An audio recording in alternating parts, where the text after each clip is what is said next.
passo a apresentar o nosso outro convidado que também nos fala a partir da Europa, mais concretamente em Estocolmo, na Suécia. É Wellington Calazans, cidadão brasileiro, jornalista, especialista em comunicação corporativa e integrada e que nos fala habitualmente a partir deste país europeu, que é um dos países que durante muito tempo manteve a posição de neutralidade, que agora ambiciona ingressar à NATO. Wellington, boa noite, bem-vindo ao Conexão Angola. Boa noite, David Temudo, boa noite, colegas de painel, e a você assistindo ao Conexão Angola. É um prazer estar aqui de volta. Wellington Calazans, durante várias abordagens sobre este mesmo assunto, aqui no Conexão Angola, falamos da questão que se vinha questionando, se assim se pode dizer, sobretudo pelo Vasco e também o Francisco Pegado, outro comentador nosso hoje ausente do programa, era a questão de que se estava a ser colocado de parte um dos atores principais deste conflito, que era o M23.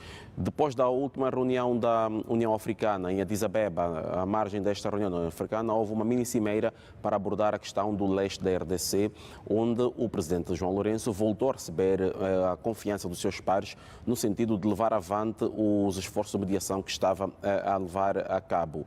E ato contínuo é que Angola manteve contactos diretos com a liderança do M23, tendo o ministro de Estado, chefe da Casa Militar do presidente João Lourenço, se deslocado justamente a Kinshasa para informar ao presidente Tshisekedi sobre os desenvolvimentos destes encontros e contactos mantidos. Eis que agora o M23 é trazido à mesa das negociações, portanto, tanto a nível do protocolo de Nairobi como do acordo de Luanda, o M23 é agora tido como uma parte integrante do processo e dos acordos, e agora surge este novo ator que não podemos afirmar que não tivesse estar a ser ouvido noutras circunstâncias, mas não o sabemos. Agora é oficial, Joseph Kabila, ex-presidente da RDC, aparece também neste processo. Que leitura se deve fazer o enquadramento de todo esse desenvolvimento que tentei aqui citar quanto ao processo que vivemos hoje e, sobretudo, acrescentando o facto de ontem, sexta-feira, Angola ter aprovado pelo seu Parlamento o envio de uma força para a verificação e manutenção do cessar-fogo? David, nenhum outro país na região, e talvez até no continente africano, tenha o know-how de construção da paz que Angola possui.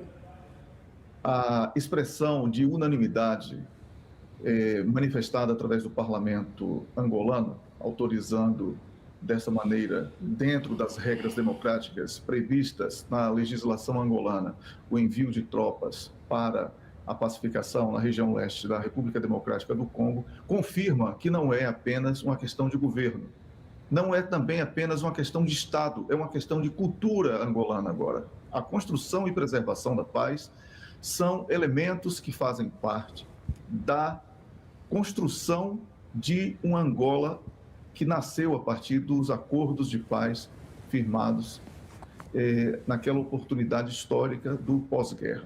Então, eu acredito, David, que a inclusão do M23 tenha sido também, através da inteligência angolana, o caminho para dizer muito claramente à comunidade internacional e a atores que chamamos aqui de uma maneira provocativa de mão invisível, que todos sabem que o M23 vinha sendo usado como uma espécie de testa de ferro para a produção de instabilidade. Até porque o líder do M23 já havia, meses antes, manifestado através da imprensa que não era o M23 quem estava produzindo uma série de atos atribuídos àquele movimento. Por isso, eu considerei extremamente inteligente, da parte angolana, a inclusão do M23 no diálogo para que não houvesse mais nenhuma dúvida de que não haveria razões para que o nome, a legenda M23, fosse utilizada para justificar determinados atos potencializados por aqueles que recebem de maneira clandestina a riqueza que é abundante da região leste do Congo. Então, David, o importante aqui é que esse envio de tropas é um envio de tropas para a pacificação, não é um ambiente hostil, já que o acordo prévio de cessar-fogo, que lamentavelmente foi celebrado como fracassado pela imprensa aqui da Europa, ele se dá de maneira não rápida como gostaríamos, mas lenta e gradual, e que deverá culminar, sim, com um ambiente de paz, até porque será indispensável para que as forças políticas interessadas na condução e retomada do país possam competir dentro de um universo eleitoral tranquilo e que permita a realização da escolha livre e justa dos cidadãos dali da República Democrática do Congo. Então, eu acredito, David, que tenha sido extremamente inteligente, mas quero destacar aqui que essa unanimidade que foi manifestada na Assembleia Nacional, ela é um exemplo positivo de todo o povo angolano para os países da região e não só. Obrigado, Wellington, por esta abordagem inicial. Volto agora ao Wellington, ainda com a mesma questão. Wellington, a MONUSCO está na RDC há mais de 20 anos. Os resultados não são os mais animadores em termos daquilo que eram os preconizados. Há agora esta junção de forças em território congolês. A MONUSCO, portanto, a missão de capacetes azuis da ONU na RDC é a maior missão de paz no mundo, da ONU, está há mais de 20 anos, não dão resultados, e há agora esta intervenção da Comunidade da África, da África Oriental e também da SADC, portanto que já há no terreno forças do Quênia.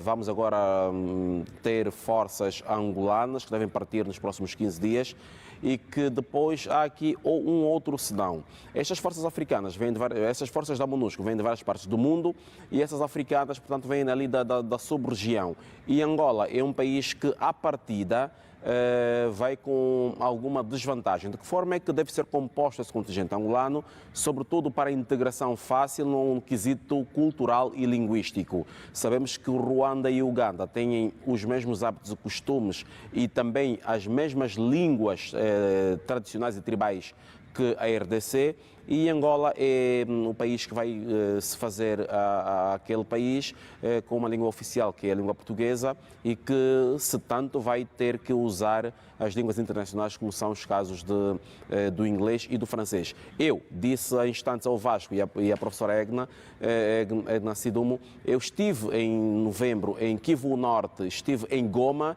e a população não fala francês, a população fala maioritariamente Swahili, que é uma língua que alguns angolanos certamente dominarão, mas não é uma língua que a gente domine de forma que nos possa colocar à vontade num terreno onde seja habitualmente falada esta língua.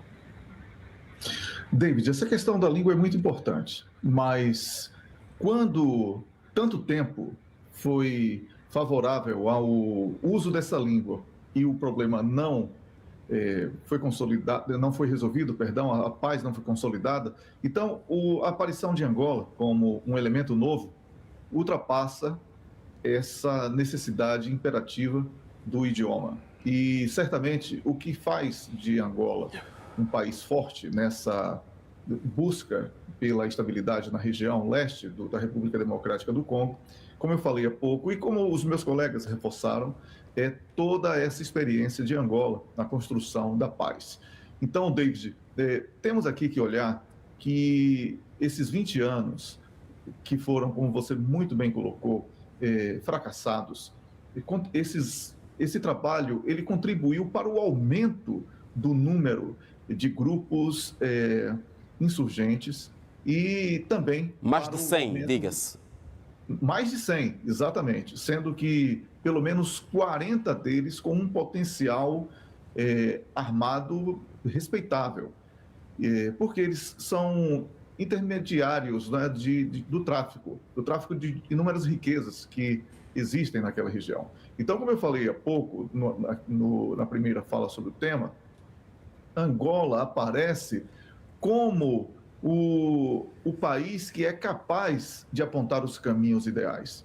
E por isso eu não vou estar aqui pessimista por essa questão do idioma, porque existe uma relação entre Angola e a República Democrática do Congo que transcende a questão do mesmo idioma. Até porque os idiomas são muito parecidos. Eu, por exemplo, nunca estudei profundamente a língua francesa, mas consigo me comunicar e consigo assistir órgãos de imprensa e etc. em língua francesa. Então, eu acredito que não vai haver nenhum obstáculo por causa disso, até porque muitos da tropa angolana falam francês também, e isso não será obstáculo. Eu estou otimista porque a presença de Angola impõe um certo respeito que estava faltando, porque a presença de países distantes fazia com que muito do que deveria ter sido feito fosse prejudicado no seu andamento. É isso, David. Vamos agora mudar de assunto e, como está no uso da palavra, é consigo que vou continuar. Wellington, temos agora outro assunto que também está a marcar a atualidade internacional e já falámos sobre isso ontem, noutro espaço aqui na TP Notícias, que tem que ver com a emissão de um mandado de captura internacional emitido pelo Tribunal Penal Internacional contra o presidente da Federação Russa, Vladimir Putin. Muito se está a dizer sobre esta situação. Portanto, a Rússia já reagiu dizendo que esta posição do TPI é nula, lembrando ao mundo que a Rússia não é um país signatário do TPI. Muitas reações não se fizeram esperar e também agora o que se aguarda é ver e analisar as formas viáveis de algum país membro do TPI executar este mandado contra o presidente russo. Pois é.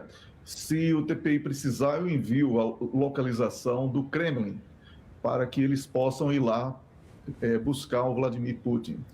É uma grande piada, é uma provocação, porque, lamentavelmente, os órgãos internacionais, eles hoje servem apenas como reforço de propaganda, demonização e uma distorção daquilo que eles deveriam cumprir na condição de órgãos que buscam, em tese, justiça, paz e outras conquistas que são indispensáveis para provarmos que somos racionais, não é? Mas o que temos visto nesse episódio desse confronto da NATO contra a Rússia em solo ucraniano é que os organismos internacionais eles estão, praticamente todos eles, povoados por pessoas que compõem ou que são submissas aos países membros da NATO. Eles viraram uma espécie de extensão, um puxadinho de Washington. E os interesses dos Estados Unidos prevalecem sempre. Eu gostaria de lembrar que quando os soldados dos Estados Unidos da América, na Colômbia, eles foram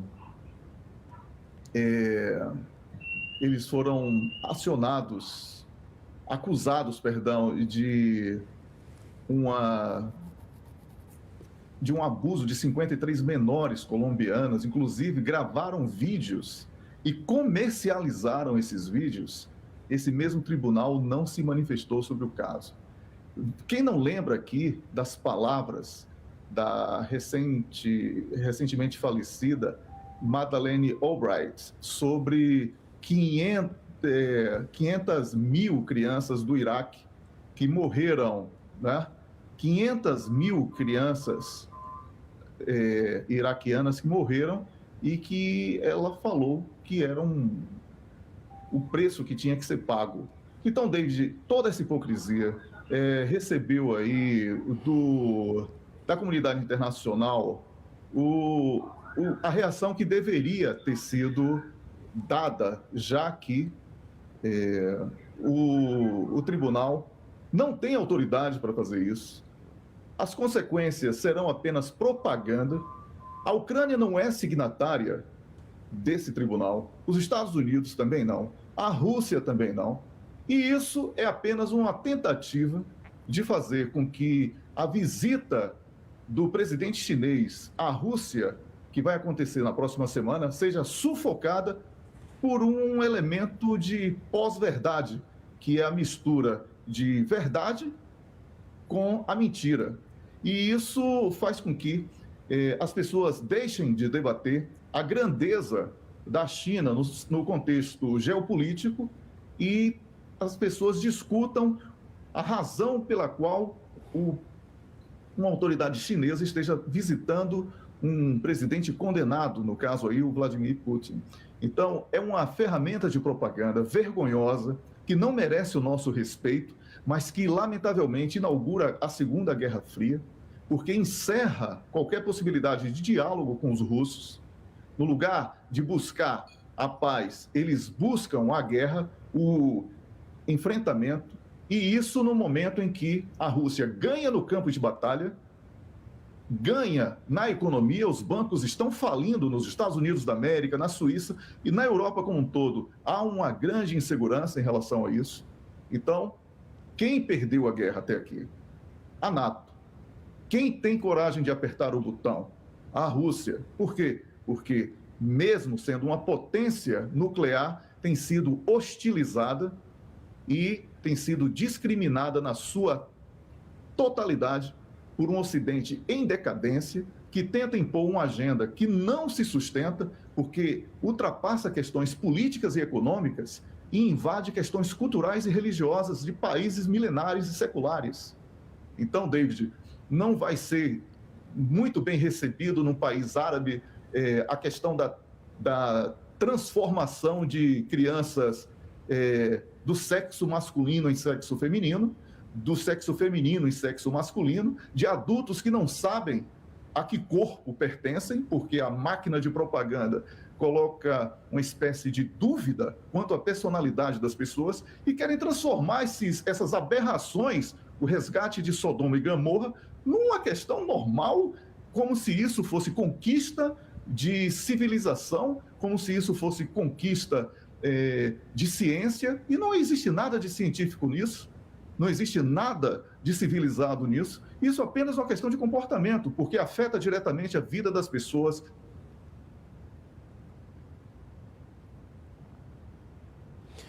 Sim, Wellington, perdemos momentaneamente o teu áudio. Wellington Calazans, positivo ou negativo desta semana?